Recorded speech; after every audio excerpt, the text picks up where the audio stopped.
तो सभी प्यारे छात्रों का एक बार फिर से स्वागत है। और आगे बढ़ते हुए आज हम करेंगे प्रश्नावली 3.2 का प्रश्न क्रमांक 3 का ये तीसरा सवाल। काफ़ी अच्छा सवाल है, बस ध्यान से देखना, ठीक है। एक क्रिकेट टीम के कोच ने 7 बल्ले और 6 गेंदें 3800 रुपये में खरीदी। बाद में उसने 3 बल्ले तथा 5 गेंदें रुपये 1750 में खरीदी। प्रत्येक बल्ले और प्रत्येक गेंद का मूल्य ज्ञात कीजिए। अब ये पूरा सवाल हमने पढ़ा, लेकिन हमारा काम का जो हिस्सा है वो आखिरी का है। देखो, हमें क्या ज्ञात करना है? प्रत्येक बल्ले और प्रत्येक गेंद का मूल्य ज्ञात कीजिए, यही ज्ञात करना है ना हमें। तो हमें पता तो है नहीं, तो हम मान लेते हैं कि प्रत्येक बल्ले का मूल्य x रुपये है और प्रत्येक गेंद का मूल्य y रुपये है। तो सवाल को, जो सवाल का हिस्सा होता है ना, आखिरी हिस्सा, वहां से हमें पता चलता है कि इस सवाल में हमें करना क्या है। तो देखो फिर कैसे शुरुआत करेंगे। सबसे पहले हम जिस तरीके से हमें पेपर में लिखना है ना, उसी तरीके से समझना है। प्रत्येक बल्ले और प्रत्येक गेंद, तो पहले इसको टारगेट करो, लिखोगे माना, ठीक है। प्रत्येक बल्ले, प्रत्येक बल्ले का मूल्य, ठीक है। प्रत्येक बल्ले का मूल्य कितना रखोगे बताओ। पहले नंबर पे लिखा है तो x मान लो, तो प्रत्येक बल्ले का मूल्य कितना हो जाएगा? x रुपये। इतना बन जाएगा। कहाँ से पता चला? सवाल का आखिरी हिस्सा पढ़ के, ठीक है। तो प्रत्येक बल्ले का मूल्य कितना हो जाएगा? x रुपये। और आगे क्या लिखोगे? प्रत्येक गेंद का मूल्य, तो नीचे लिखोगे प्रत्येक गेंद का मूल्य। प्रत्येक गेंद का मूल्य कितना हो जाएगा, जल्दी बता दो। तो प्रत्येक गेंद का मूल्य हो जाएगा अपना 22 रुपये। पहले का x मानना पड़ता है, दूसरे का 22। इतना बन जाएगा ना। प्रत्येक बल्ले का मूल्य x रुपये और प्रत्येक गेंद का मूल्य 22 रुपये हो जाएगा। अब लिखेंगे प्रश्नानुसार। अब प्रश्नों को पढ़ेंगे और सवाल को हल करेंगे। तो प्रश्नानुसार जो पहली शर्त है वो यहाँ से यहाँ तक है और दूसरी शर्त यहाँ से यहाँ तक है। तो पहले हम प्रश्नानुसार लिखेंगे, सेमीकोलन लगा देंगे, फिर लिखेंगे फर्स्ट शर्त से। फर्स्ट शर्त से। अब फर्स्ट शर्त क्या कहती है कि 7 बल्ले और 6 गेंदें 3800 रुपये की है या खरीदी, एक ही बात है। और 3 बल्ले और 5 गेंदें 1750 की हैं, ये दूसरी शर्त है। तो पहली शर्त से हमें अभी मतलब है कि 7 बल्ले हैं। कितने बल्ले हैं? 7 बल्ले, ठीक है। बल्ले मतलब बैट्स। 7 बल्ले हैं और 6 क्या है? गेंदें हैं। तो प्लस में कर लो कि 6 गेंदें। अगर आप 7 बल्ले और 6 गेंदें खरीदते हो तो टोटल आपके पैसे लगते हैं 3800 रुपये। तो बराबर कर लो और लिख दो कि 3800 रुपये लगते हैं। इतना समझ आ गया? 7 बल्ले खरीदेंगे दुकान से और 6 गेंदें खरीदेंगे तो टोटल कितने रुपए लगेंगे? 3800 रुपये। लेकिन अब इसको मैथ्स में कन्वर्ट करो, यानी गणित में बदलो। तो कैसे बदलोगे? देखो, एक बल्ले का प्रत्येक मतलब एक होता है, तो एक बल्ले की कीमत कितनी है? x रुपये। तो 7 बल्ले की कितनी हो जाएगी? 7x, ठीक है। एक बल्ला x रुपये में आता है तो 7 बल्ले 7x रुपये में आएंगे, यानी 7 गुना ज़्यादा कीमत में। प्लस है तो प्लस, ठीक है। अब एक गेंद की कीमत कितनी है? 22 रुपये। प्रत्येक गेंद का मूल्य, यानी एक गेंद का मूल्य कितना है? 22। तो 6 गेंदों का कितना हो जाएगा? 6 बाई, ठीक है ना। और बराबर लगा है तो बराबर लगा दो, और 3800 लिखा है तो 3800 लिख दो। तो ये बन गया तुम्हारा एक समीकरण। तो इसे समीकरण 1 बना देना, बन जाएगा यहाँ पे। ठीक है, अब आगे चलो। अब लिखेंगे सेकंड शर्त से। एक शर्त और दी गई है, बहुत ध्यान से समझते जाना, ठीक है। तो सेकंड शर्त से, अब सेकंड शर्त क्या कह रही है? सेकंड शर्त कह रही है कि 3 बल्ले और 5 गेंदें हैं। यहाँ पे हम वही लिखते हैं, क्या लिखेंगे? 3 बल्ले प्लस गेंदें कितनी हैं? 3 बल्ले हैं, 5 गेंदें हैं। यहाँ पे लिख लेते हैं 3 बल्ले और 5 गेंदें। ठीक है, 5 गेंदें लिख दी। इन दोनों को मिला के कितनी कीमत बनती है? 1750। तो हमने बराबर का चिन्ह लगा लिया और लिख लिया कि 1750 रुपये में बनती है।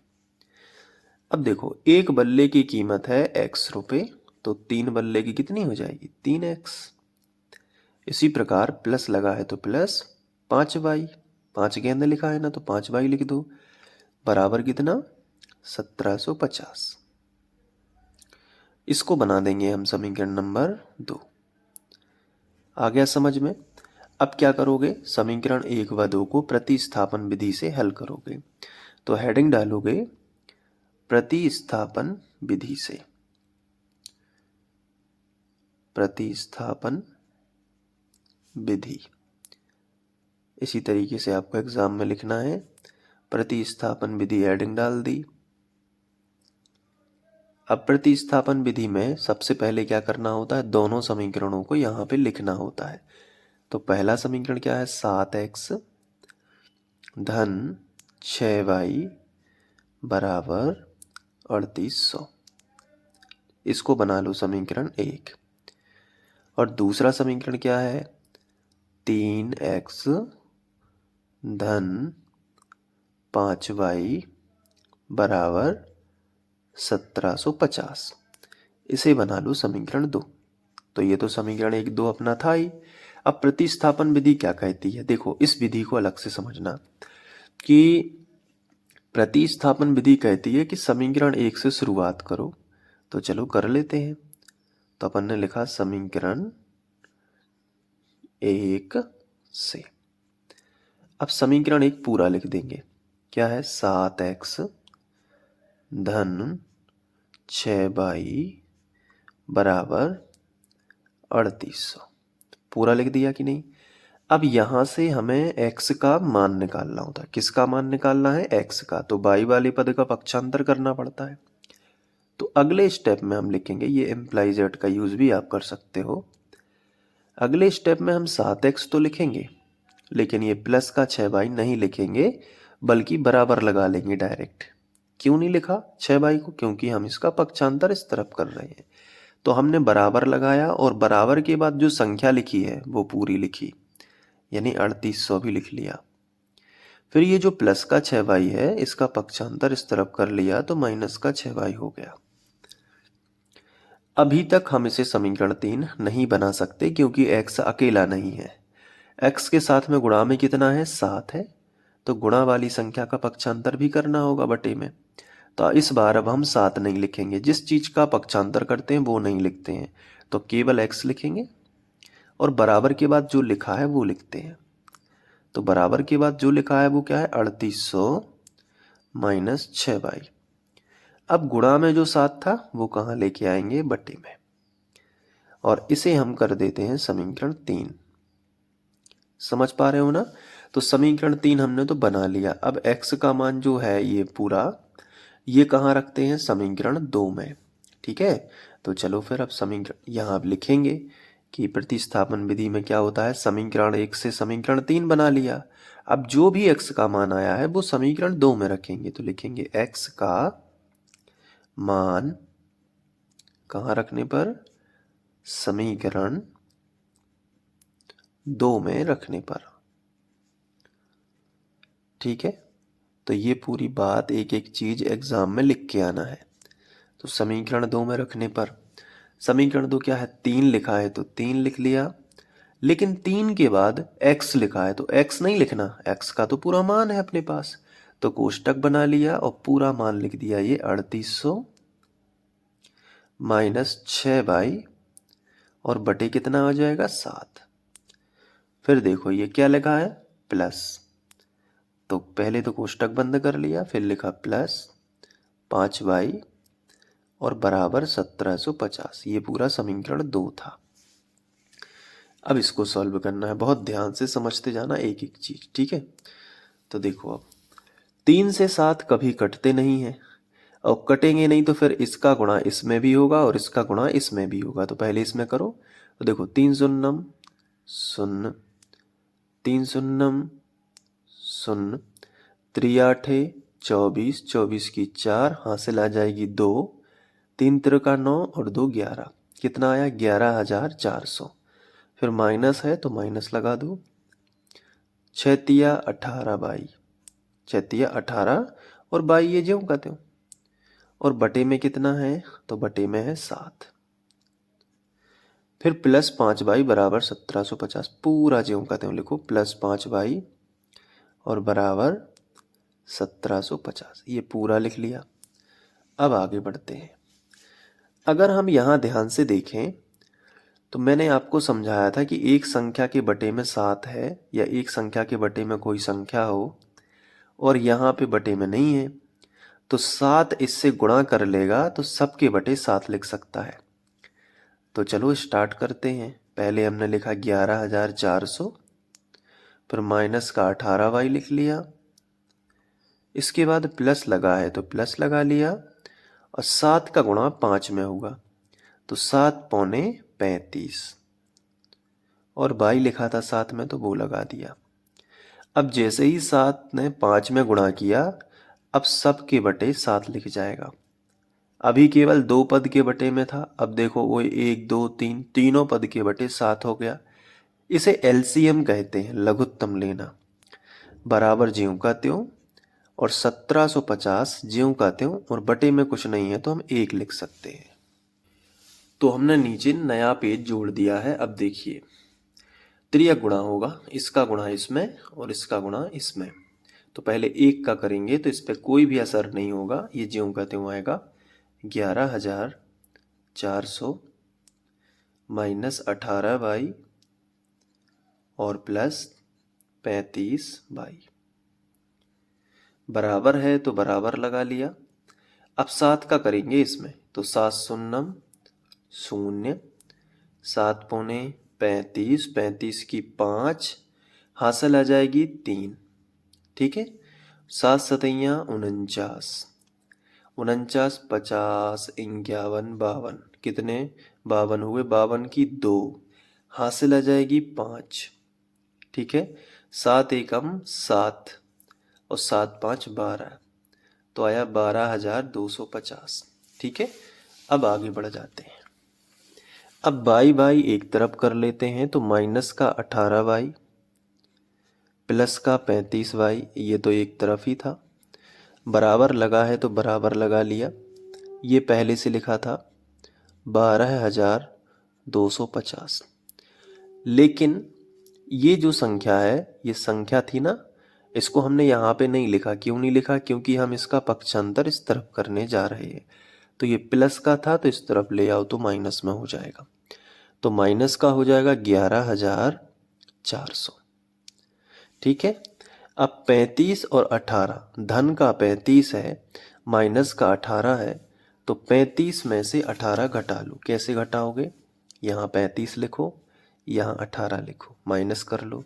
तो 5 के मान लेते हैं 15, 15 में से 8 जाएंगे, बचेंगे 7, ठीक है। बचेंगे कितने 7, यहाँ 2 बचा, 2 में से 1 गया तो 1, तो 18 और 17 जोड़ोगे तो 35 ही आएगा। तो धन का 17 आ जाएगा, क्योंकि धन की संख्या बड़ी थी, तो धन के 17/, आ जाएगा। बराबर लगा है तो बराबर। अब 12,250 में से 11,400 घटाना है, तो कैसे घटाओगे मैं बता देता हूँ। देखो ये रफ रजिस्टर लिया, रफ पेज लिया, और 12,250 में से 11,400 घटाना। देखो घटाने के लिए अंक के नीचे अंक लिखना पड़ता है, माइनस जीरो में से जीरो जाएगा तो जीरो ही आएगा, 5 में से जीरो जाएंगे तो 5 ही आएगा।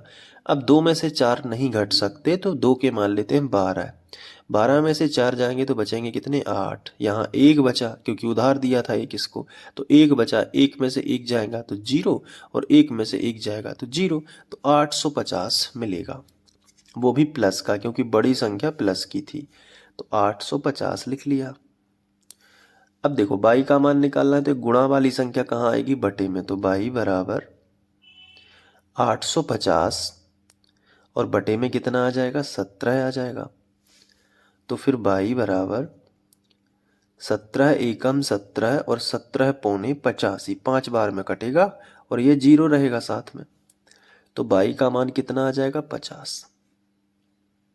ये देखो अब आगे क्या करते हैं कि जो बाई का मान होता है वो समीकरण 3 में रखते हैं, और समीकरण 3 जो था मैं यहाँ पे लिख लेता हूँ, था x बराबर 3800 माइनस 6/7। ये समीकरण 3 है सवाल में ऊपर, आप देख सकते हो, अगर आप नोट करते जा रहे हो तो भी आपको पता होगा। ये देखो देखो दिख गया, ये है समीकरण 3, दिख गया, और वही मैंने इस कागज पे लिख लिया है, 3800 माइनस 6/7 x बराबर। ठीक है, तो अब हमें रिवर्स होने की ज़रूरत अब नहीं पड़ेगी, तो मैं यहाँ पे प्रॉपर समझा पाऊंगा। लिखूंगा बाई का मान कहाँ रखने पर, समीकरण 3 में रखने पर, तो x का मिल जाएगा मान समीकरण 3 में रखने पर। चलो रख लेते हैं, तो x बराबर क्या है, 3800 माइनस 6, लेकिन बाई की जगह पे 50, ये देखो, और बटे कितना है, 7। ठीक है, समझ पा रहे हो ना, 3800 माइनस 6 और बाई की जगह पे 50 और बटे कितना है, 7। अब देखो x बराबर 3800 माइनस 6 पंचे 30, तो 6 पंचे 30 हुआ और ये जीरो लगा दिया तो कितना हो गया, 300, और बटे कितना हो गया, 7। तो x बराबर 3800 में से 300 घटा दो तो कितना हो गया, 3800 में से 300 घटाओगे तो 3500 बचेगा, और बटे कितना हो जाएगा, 7। 7 एकम 7 और 7 पौने 35 यानी 500 आ गया, तो x बराबर कितना आ गया, 500। ये देखो ये x का मान है और वो y का मान है। तो अब हमने माना क्या था x और y, देखो मैं आपको दिखा देता हूं, यहाँ पे देखो प्रत्येक बल्ले का मूल्य x रुपये माना था, तो x का मान कितना आया, 500। तो नीचे लिखेंगे अतः प्रत्येक बल्ले का मूल्य, प्रत्येक बल्ले का मूल्य कितना होगा, 500 रुपये, यानी एक बैट 500 रुपये में आएगा, और प्रत्येक गेंद का मूल्य, प्रत्येक गेंद का मूल्य 50 रुपये होगा, क्योंकि बाई का मान कितना आया है, 50, तो गेंद का मूल्य कितना होगा, 50 रुपये। तो इस तरीके से ये सवाल हल हो जाएगा, आप यहाँ पे लिखोगे आंसर। ठीक है, अब आपको लिखना है, नोट कर लेना है, तो मैं आपको दिखा देता हूँ। ये देखो यहाँ से आपको लिखना स्टार्ट करना है, फिर इसके बाद यहाँ पे, फिर इसके बाद यहाँ पे, फिर यहाँ पे,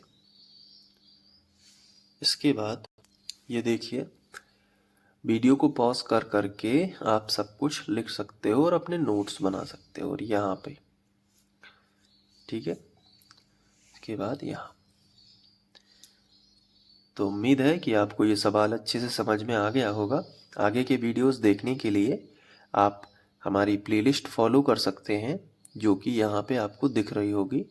या फिर आप यूट्यूब पे सीधा सर्च कर सकते हैं फ्री ऑनलाइन कोचिंग, जो कि चैनल का नाम है, वहाँ से भी आप पढ़ सकते हो। मिलते हैं नेक्स्ट वीडियो लेक्चर में। Thank you.